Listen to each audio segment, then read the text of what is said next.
जय गुरु जी संगत जी, गुरु जी की प्यारी प्यारी संगत को जय गुरु जी। संगत जी, गुरु जी ब्लेसिंग 777 चैनल पर आप सबका स्वागत है। संगत जी, आज का सत्संग हमें एक आंटी जी ने रिकॉर्ड करके भेजा है। संगत जी, यदि हम गुरु जी से कुछ अरदास करते हैं तो 100% ये हमारा विश्वास है कि गुरु जी उसको पूरा करते हैं, बशर्ते उसमें कुछ टाइम लगता है। संगत जी, कई बार हमारे कष्ट काटते हैं गुरु जी, सही समय पर सही चीज़ें गुरु जी खुद कर देते हैं। संगत जी, उन्हें सब आभास होता है कि उन्हें अपने बच्चे के लिए क्या करना है, क्या नहीं करना है, क्या उनके बच्चों के लिए ठीक है, क्या नहीं है। इसलिए संगत जी, गुरु जी से लगाई हुई अरदास पर कभी भी ऐसे ना करें कि पता नहीं गुरुजी सुनेंगे नहीं सुनेंगे। संगत जी, गुरुजी जरूर सुनते हैं, हर बात सुनते हैं, हर बात का ख्याल रखते हैं। संगत जी, जय गुरु जी। जय गुरु जी। संगत जी, शुक्राना गुरु जी। मैं देहरादून से बोल रही हूँ, अपना शुक्राना सत्संग शेयर करना चाहती हूँ। गुरु जी मुझे कह रहे हैं शुक्राना सत्संग शेयर कर, अपनी हाजिरी लगा, ये महीना खत्म होने वाला है, तुझे अपनी हाजिरी लगानी है। तो मैं अपना शुक्राना सत्संग शेयर करना चाहती हूँ संगत के बीच में। ओम नमः शिवाय, शिव जी सदा सहाय। ओम नमः शिवाय, गुरु जी सदा सहाय। तो संगत जी, मेरा शुक्राना सत्संग ये है कि मुझे अभी गुरु जी से जुड़े हुए 1 साल हुआ है।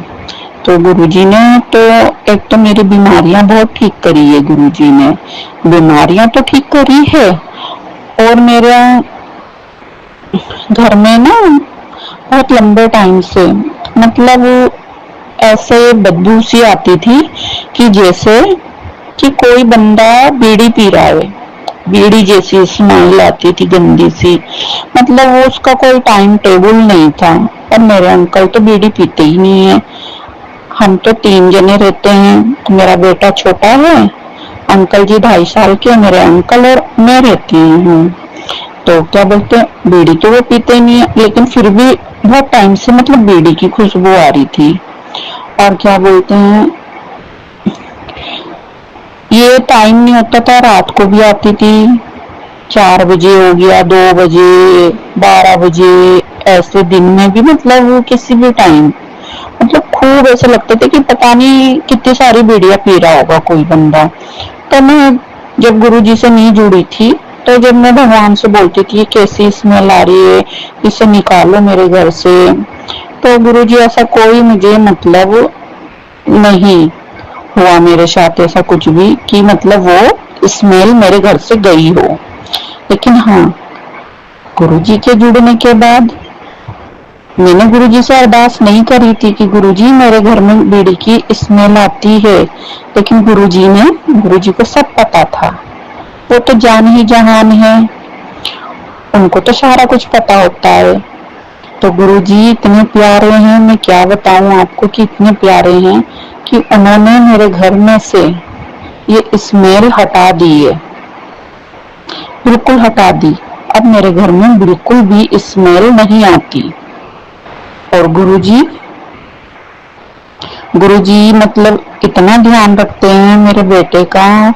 मेरा बेटा 2.5 साल का है। मेरा बेटा कहता है गुरुजी को, गुरुजी नानू है, मैं चाय प्रसाद रखती हूँ तो वो, गुरुजी नानू आप मुझे चाय प्रसाद दोगे, ऐसे कहता है। और गुरुजी की चाय प्रसाद गुरुजी से मांग के फिर पीता है, लेकिन मैं इसको देती नहीं हूँ। लेकिन गुरुजी की ब्लेस करेगी, मैं इसको थोड़ी सी कप में डालकर देती हूँ तो ये पीता है।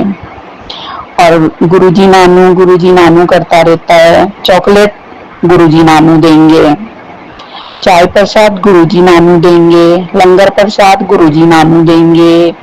ये गुरुजी नानू बोलता है गुरुजी को, तो मुझे बहुत अच्छा लगता है।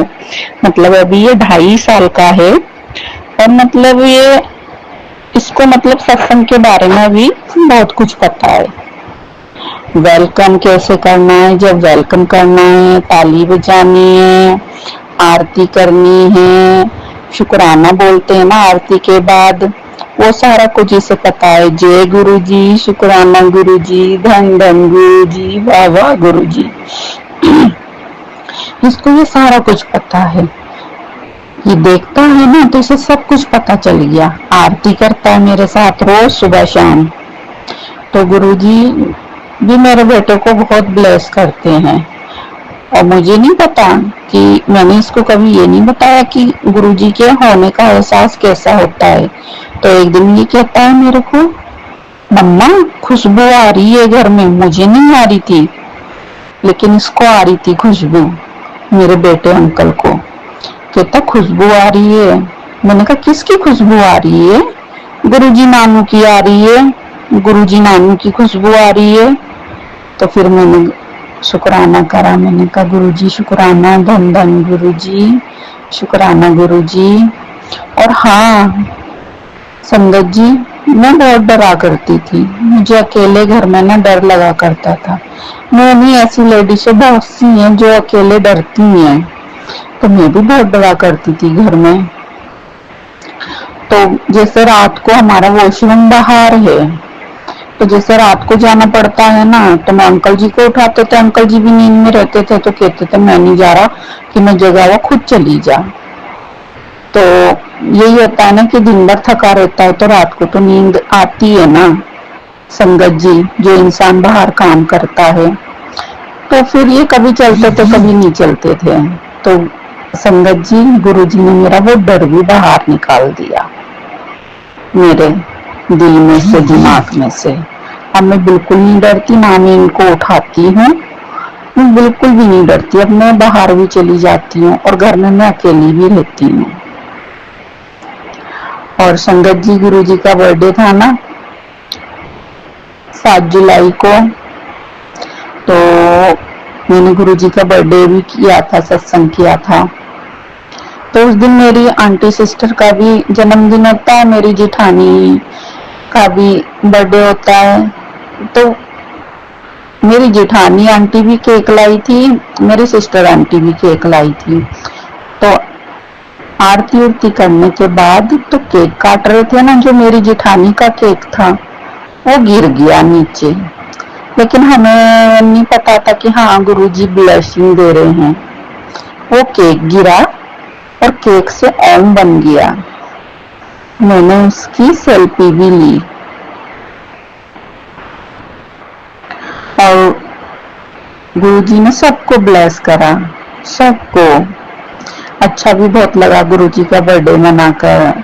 और हाँ संगत जी, मैं, मेरा बेटा, मेरी सिस्टर आंटी लोग, हम लोग सत्संग में जा रहे थे। तो मेरे बेटे की ना चप्पल एक अंदर छूट गई गाड़ी के और एक इसके पाँव में रह गई और मैं उतर गई। अंकल ने बोला कि इसकी चप्पल तो यहीं छूट गई और एक इसने पहनी हुई।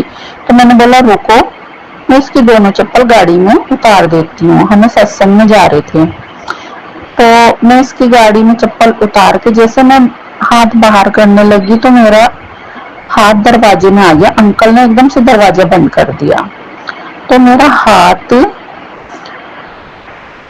ऐसे हो गया, लाल भी हो गया और नीला भी हो गया और ना हाथ कांपने लग गया। संगत जी, ये देखो कि मेरा हाथ कांपने लग गया और एकदम नीला लाल हो गया। मैंने देखा, मैंने कहा मेरे तो, और सीधा हाथ था, ये भी नहीं उल्टा हाथ, सीधा हाथ था, जिससे कि सारा काम सीधे हाथ से ही करते हैं सब लोग जल्दी जल्दी। तो मेरा हाथ तो ना वो बहुत दर्द हो रहा था। संगत में चले, सत्संग में गए, हम सत्संग में गए, मैंने गुरुजी से अरदास करी। मैंने कहा गुरुजी, अगर मेरा कोई कष्ट है जो आप मेरा कर्म कटाना चाहते हो तो ठीक है, मैंने झेला, शुक्राना गुरुजी। जो कष्ट आप हमें देते हो कम और ज्यादा तो आप ही काटते हो ना गुरुजी। मैंने सत्संग में अरदास की, अगर आपने ये कष्ट मुझे ही दिया है मुझे झेलने के लिए, तो इतनी कृपा करना आप गुरुजी, इस सत्संग में ही मेरा ये कष्ट खत्म कर देना। और गुरुजी ने वही करा। जब सत्संग खत्म हुआ, मेरे हाथ में ना नीलापन था ना लालपन था। और मेरी सिस्टर ने बोला आंटी ने कि अपना हाथ दिखाओ कि बहुत मतलब लाल हो गया था, दर्द हो रहा था, दिखाओ। तो मैंने दिखाया कि कह रहे अरे ये तो सब मतलब साफ हो गया, लाल भी हो रहा था और नीला भी हो रहा था, ये कैसे हो गया, ये तो गुरुजी ने कर दिया। मैंने कहा हाँ, मैंने गुरुजी से अरदास करी थी। मैंने कहा गुरुजी अगर ये आपका कष्ट है ना, जो हमें काटना है, जो आप हमें देते हो थोड़ा कष्ट, आप इसी सत्संग में पूरा मतलब ये मेरा हाथ ठीक कर देना। तो गुरुजी ने मेरी अरदास कबूल करी उस सत्संग में। और मैं तो आंखें बंद करके बस गुरुजी का ध्यान कर रही थी। और मुझे नहीं पता कि सत्संग में बहुत लोगों के आंखों में से आंसू निकलते और मेरे भी वैसे आंसू टप टप टप टप निकले जा रहे हैं। और मैं नहीं चाह रही कि मतलब मेरे आंसू निकले वो, लेकिन वो अपना आप ही बहे जा रहे हैं। और मैं बहुत मतलब सत्संग में मतलब रोती रही, आंसू साफ करती रही। और ये भी लग रहा था कि आसपास बैठे हुए लोग मेरे को ही देखेंगे, लेकिन मैं कोशिश बहुत कर रही थी कि मेरे आंसू ना निकले, लेकिन वो कुदरती बह रहे थे। सत्संग खत्म हुआ, मेरा हाथ बिल्कुल ठीक हुआ। गुरुजी की कृपा बहुत रहती है। मेरे घर में खुशबू नहीं आती, अगर मैं घर से बाहर जाती हूँ ना, गुरुजी के होने का एहसास मुझे जरूर होता है। शुक्राना गुरुजी, अनंतम अनंतम शुक्राना। जो दिया उसका भी शुक्राना, जो नहीं दिया उसका भी शुक्राना। अब मैं अपने सत्संग को यहीं समाप्त करती हूँ मंत्र जाप के साथ। ओम नमः शिवाय, शिव जी सदा सहाय। ओम नमः शिवाय, गुरु जी सदा सहाय। जय गुरु जी, शुक्राना गुरु जी।